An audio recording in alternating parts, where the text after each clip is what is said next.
কোচবিহারে মহারাজ জগদীপেন্দ্র নারায়ণ ভূপ বাহাদুরের মূর্তি স্থাপনকে কেন্দ্র করে বিতর্ক। মূর্তি স্থাপন নিয়ে উত্তরবঙ্গ উন্নয়ন দফতর ও কোচবিহার পুরসভার মধ্যে মত পার্থক্য সামনে আসায় নানান প্রশ্ন উঠতে শুরু করেছে।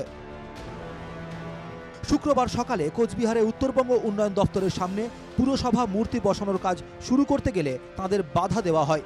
পরে কোচবিহার পুরসভার চেয়ারম্যান রবীন্দ্রনাথ ঘোষ নিজে গিয়ে ফের কাজ শুরু করান। এরপর পুলিশ দিয়ে আবারও শনিবার কাজ বন্ধ করা হয় বলে অভিযোগ। এই ঘটনার পর বিক্ষোভে ফেটে পড়েন কোচবিহার নাগরিক মঞ্চের সদস্য ও মহারাজা জগদীপেন্দ্র নারায়ণের অনুগামীরা। এই স্থানেই মহারাজার মূর্তি বসাতে হবে, অন্যথায় বৃহত্তর আন্দোলনের হুঁশিয়ারি দিয়েছেন নাগরিক মঞ্চের সদস্যরা। মহারাজার স্মৃতি এখানেই আমরা ভিত্তি স্থাপন করব। কোথায় কে কাহারা কি করছে আইনগত ব্যবস্থা গ্রহণ করা হবে।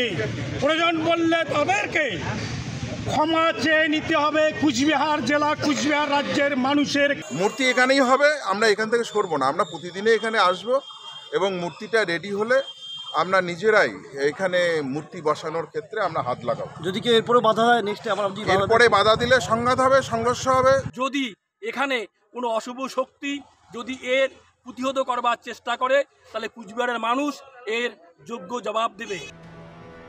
জনরোষ আঁচ করতে পেরে কিছুক্ষণ পর হাজির হন উত্তরবঙ্গ উন্নয়ন মন্ত্রী উদয়ন গুহ।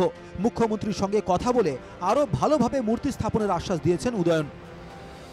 সামনে আপনারা থাকতে থাকতেই মাননীয় মুখ্যমন্ত্রী ফোন করেছিলেন। তিনি চান যে মূর্তি এমনভাবে বসানো হোক যে মূর্তির প্রতি যাতে সবাই মিলে শ্রদ্ধা জানাতে পারেন, যাতে একেবারে সুন্দর পরিবেশে মূর্তি থাকে এবং উনি আমাকে বললেন যে তোমরা একটা পার্কের মতো করে দেবে। প্রাক্তন উত্তরবঙ্গ উন্নয়ন মন্ত্রী ও বর্তমানে কোচবিহার পুরসভার চেয়ারম্যান রবীন্দ্রনাথ ঘোষের সঙ্গে বর্তমান উত্তরবঙ্গ উন্নয়ন মন্ত্রী উদয়ন গুহর দ্বন্দ্ব দীর্ঘদিনের। মূর্তি স্থাপনকে কেন্দ্র করে পুরসভা ও উত্তরবঙ্গ উন্নয়ন দপ্তরের টানাপোড়েন কি তারই প্রতিফলন? অমিত সরকারের রিপোর্ট, NKTV বাংলা।